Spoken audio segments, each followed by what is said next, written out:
Hello, everybody. A warm welcome to Wisdom from North. My name is Jannica, and today I have Jeffrey Wium on the show. Jeffrey is a filmmaker, and his most recent work is a beautiful documentary film called Wisdomkeepers, Paqo Andino. Now, this film was created to share the legacy of the Paqo Andinos and the lifeways of the Andean Holy Mountain Tradition in order to inspire industrialized and modern societies to help us remember who we are and to re-embody that which has always been. Hello, Jeffrey. Much welcome to Wisdom from North. How are you? I'm very well. Thanks for having me. And you're like 12 hours behind me in Hawaii. It's like the longest time difference I've had here. Yeah, I am, yeah. And you're coming to Norway very soon because you're going on a tour with this film, right? Correct. I've been touring since January, and our stops coming up are going to be through Glastonbury in Holland and then in Norway in June. Okay. And I just watched the movie, and I just want to compliment you on it because it's so beautiful. The scenery is Peruvian highlands, and the music is beautiful, and it's so much wisdom in it.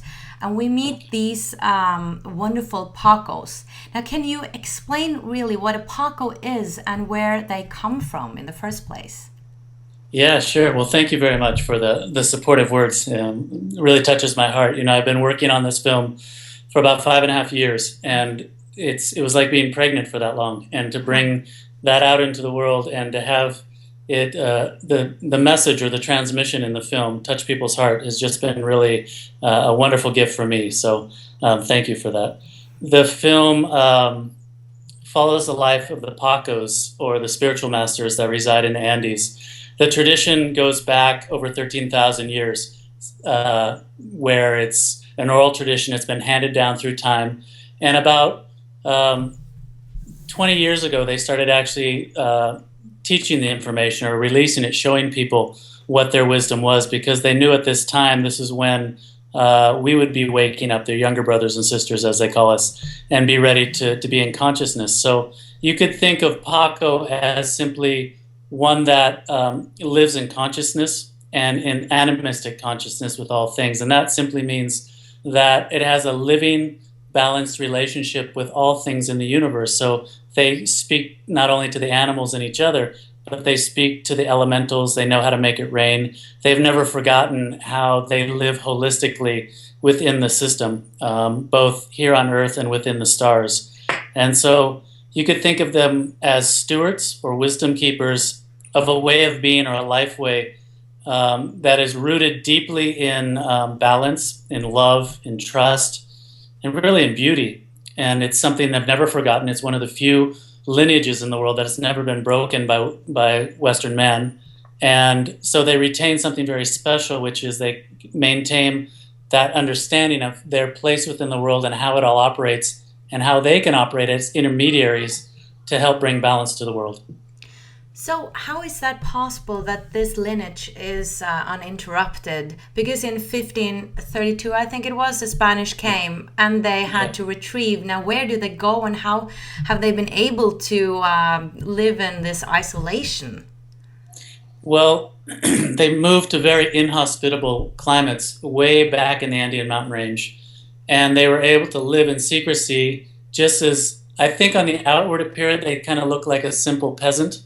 They look like a very simple person. And so through that and the fact that they stayed way away from all the goings-on of the conquistadors, they were able to maintain this lineage for us. So really for the last 480 years, they lived in secrecy. And now, because we've come to this time where we're waking up, they've come forward and are sharing this. They have a prophecy that says, there are those from the north that will find the light from the darkness of their times. And what they mean is that we'll be coming into consciousness from the kind of the ignorance, if you will, of how we've been living. And then those people will help others integrate these ways, or remember really these ways, and bring it into their day-to-day life. So it's a complement to our scientific mind. It's a complement to all the intellect that we've developed otherwise. So how many are they today? Are they only the ones we met in the movie? Or are there more people that are Paqos? There are more. There's quite a few. A Paqo is called a master of the living energy.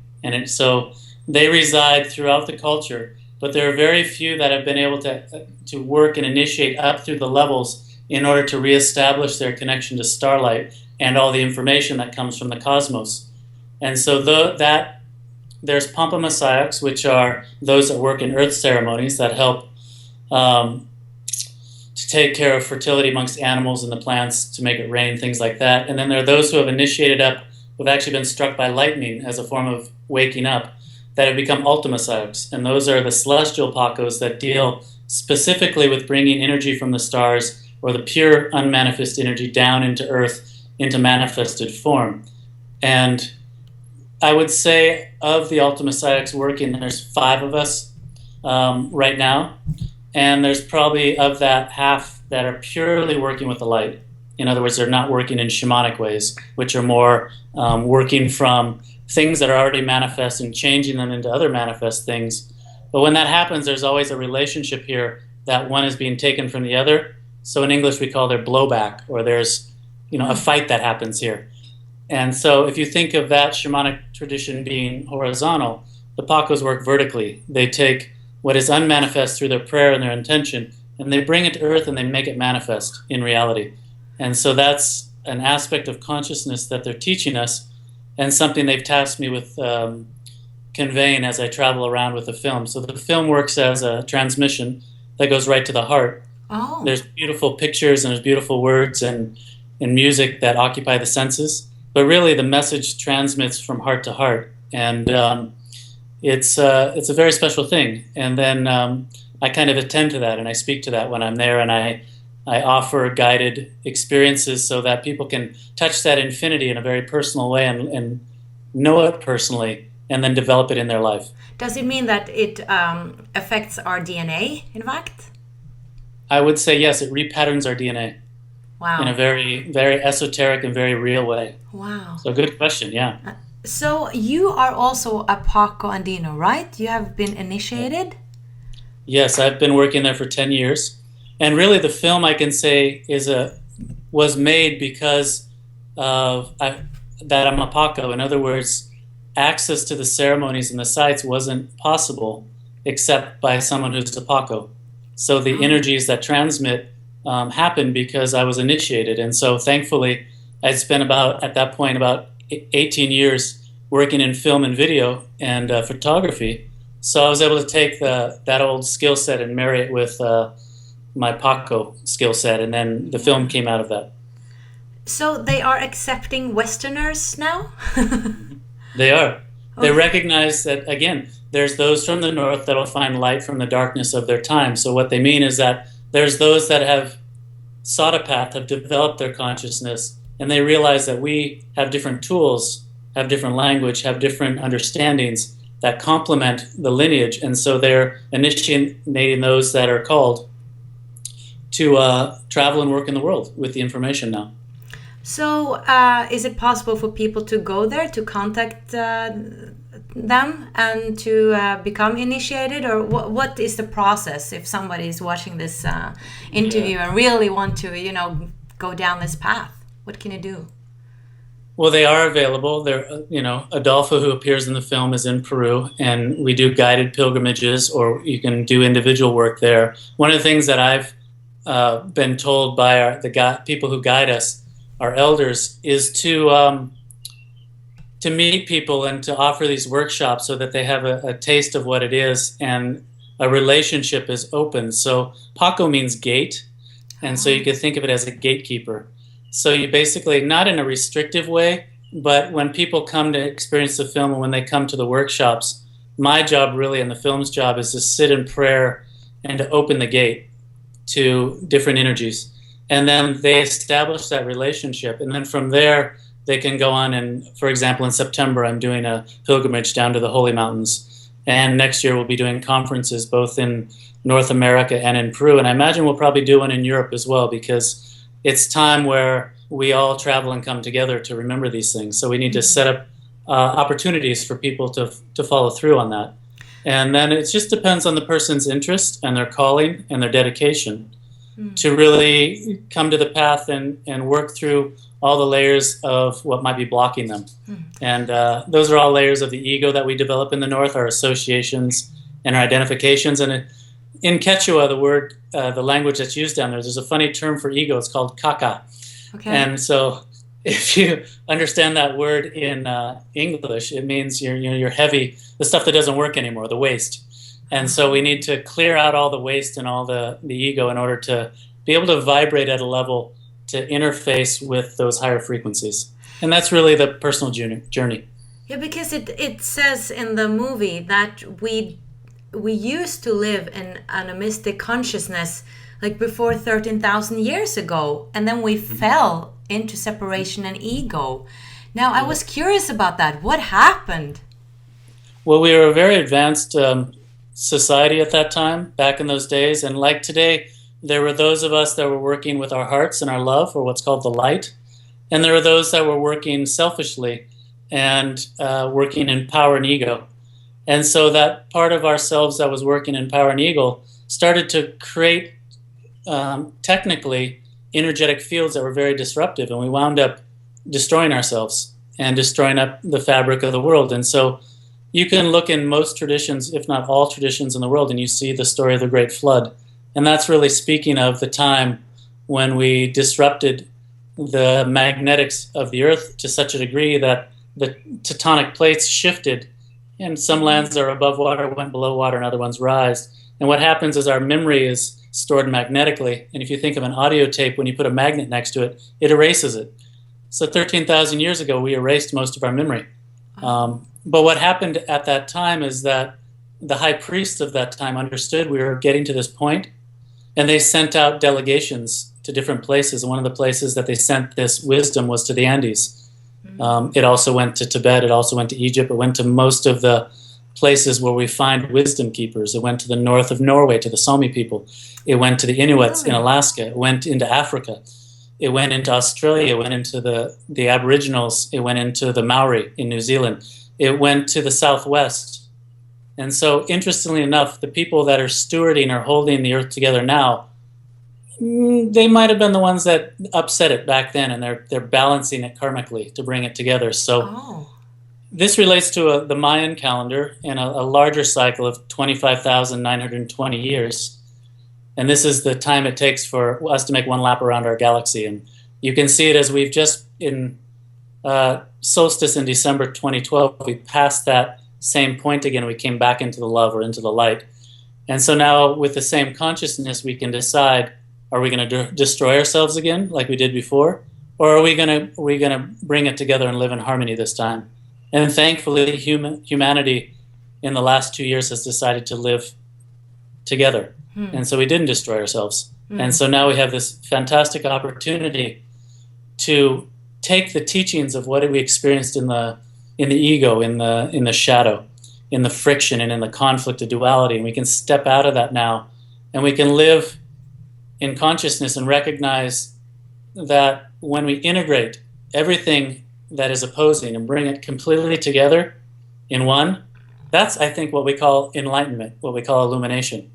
And now we're just entering that phase now. We're entering what's known as the living peace, or the golden age. And that's representative of us realizing we've been there before, but we don't have to do it again. So when I watched the movie, they're so into what they're doing. They're constantly doing these ceremonies, but it seems like that's just a natural thing for them, that they're doing it all the time. And they're praising all these different beings. I'm wondering, do they actually feel and see them? Yes. It's the same as you and I on Skype. Really? Here across the world. You're in Europe and I'm in Hawaii. When you start to clean out the layers of blockage in your body, what happens is different parts of your eyesight becomes developed. In other words, maybe if I'm like this and I eventually do this. And what happens is I'm able to see differently. And so I'm able to see the things that maybe I didn't see yesterday. And so Paqos and other medicine people have developed these skills, or clean the window enough so that you can see through it. And so they're having a conversation and who they're speaking to in the prayers in the film, yes, they're very much the same as us talking to each other here on Skype. It's a very holistic and very real relationship. And so they're just saying, I'm doing this work for the world, or I'm doing this prayer and asking for humanity to come into resolution. I would like for you, the unseen and the eternal, to help me to create that for this world at this time. It's a living prayer. So how do they view the world? Do they believe that we're all one? Do they believe in reincarnation? What is like their world view, or the view of the universe, how it all fits together? Yeah, it's a good question. The simple answer is yes, they do. They recognize that there's a great, what we might call an ocean of wisdom. There's one great soul, that some call God, that some call Allah, that some call Prime Creator, whatever your word for it is, it doesn't matter. There's 1,000 words for it. But we are born in the image of that. Our soul is a drop of that. And you might say that 13,000 years ago we separated. We started to identify as a drop instead of the ocean. And now we're starting to realize, oh, wait, I'm actually part of this ocean, this consciousness. And so the Andean Paqos, they have an Andean cosmology, and then above it they have a universal cosmology. And so my work throughout the world, I've found that all the high practitioners, no matter what tribe or what lineage or what race you come from, are all relating to that oneness, that unity. And so we just simply separated, and now we're remembering that we're actually one. So there's nothing really to learn that's new. It's just remember what we forgot before. Right. So, and the Andean Wisdomkeepers are just helping us to do that. So how did you get yourself into this, making this movie? I know there's a story behind that. Well, I injured myself. I was working in video and film and photography, and I came to a place consciously where I decided I wanted to do something different that meant something. What I didn't realize at the time, I wasn't there. And so I was working in television, and I injured myself one day. And I might have called it an accident back then, but I recognized I did it on purpose. Oh. And it was kind of the wake-up call where the universe kind of punched me in the face and said, okay, we'll use this. And so that process of hurting myself led me to heal my physical body. And in that process, I realized my emotions were involved. And then I realized the way I thought was involved, which made me look at everything that I was doing. And so I took a time away, and I rebuilt from the inside out. And then interestingly, in 2008, while I was in Peru, because I was traveling back and forth training every 6 weeks after I was called into the lineage, one of those trips, I received a vision while I was up in the mountains, and I was with Adolfo. And it showed me that at the time I was teaching, and it was limited to a certain number of people that we could sit with in any one place or country. And the vision said we can use the medium of light and sound, of film, to capture or to create a transmission that can send this offering throughout the world. And it'll be a very good use of the medium, a modern medium to convey an ancient wisdom. And so for 5.5 years, I learned to get out of the way and to receive what was coming. And that's really part of what the Andean keeps for us, is the sacred feminine, the aspect of receptivity, the aspect of bringing something inside and using our fertility and our will and our love and our voice and our intuition and our life force and our knowing, all what is related to the chakra system, if those listening understand that system, and bringing it forward in a way that we can remember who we are and where we come from, and really kind of receive something through the film that we don't even understand with our minds, but our heart understands it. And then what I've found from people throughout the world as they've watched it is that something starts to happen from their heart, and it comes up to the head, and then the head opens up and we understand it. So the film happened very organically, and I can say that I'm not the only director. I simply am doing my part, and I'm very humbled and very happy to be traveling with this and to make it available for people to have the experience, because it's not like a normal documentary. No, and I think it's very good that you are having workshops, because it's one thing to watch a movie and be affected, but I have always so many questions. I'm like, why do they use the bell? Why do they have these leaves? What are they doing with it? I want to know. Well, that's really how the setup with the film goes, is that I attend the film, and while the film is playing, I pray as well for the individual location and linking up the mountains and the energies, because I've been trained to do that. But I'm also there to introduce the film and speak to it. And then afterwards, I hope that I'm able to provide deeper questions to those questions that are asked. In other words, why the bell? And might say, what is the significance of the sound and the clearing aspect of that bell? What is it doing for you? And that really invites somebody to take their questions and go on their own spiritual quest and understand. And so all of the questions of the mind can be very informational. But when we have questions and experiences of the heart, those experiences answer the questions of the mind. And I think that's maybe a much deeper way to go about giving answers than just giving answers to the mind, if that makes sense to you. Yes, absolutely. But still, I want to ask about it. Yeah, the leaves, are they like, it seemed like they were looking at the future with the leaves. Yeah, it's called divination. So the coca leaves are a very sacred plant. Okay. And the plant, they chew it. They actually don't chew it. They just put it inside their cheek. And the elements of that plant help regulate their nervous system. They help the blood absorb more oxygen. Mm-hmm. They help their hunger because they're walking for long hours without eating. It's a very holy or spiritual plant that has only really become problematic when it was taken by the West and refined and made into a party favor, you might say. But the coca is something that's very holy to them and very respected. And because they don't want to be operating through their own perspective only, they use it in divination, like the Chinese do with tea leaves, or different cultures do in different ways, and they throw them, which you see in the film, and the way they land on each other has certain information physically, and then the space that's opened up, information is given. And so it's a way to be receiving information as to what needs to happen. And we saw a lot of llamas as well. Are they like holy for them? You could consider them holy in that they provide the wool that keeps them warm. They provide the milk that nourishes them, the meat that nourishes them, and also the leather or the skins that they have used traditionally for different things. So they're maintained as mainly, I would say, for their wool at this point, and as a food source. Yeah. And the children, they were initiated. I saw there were like 8 or 10 children there. Were they like initiated as well? Is everybody initiated, or are they just picking a few in a way?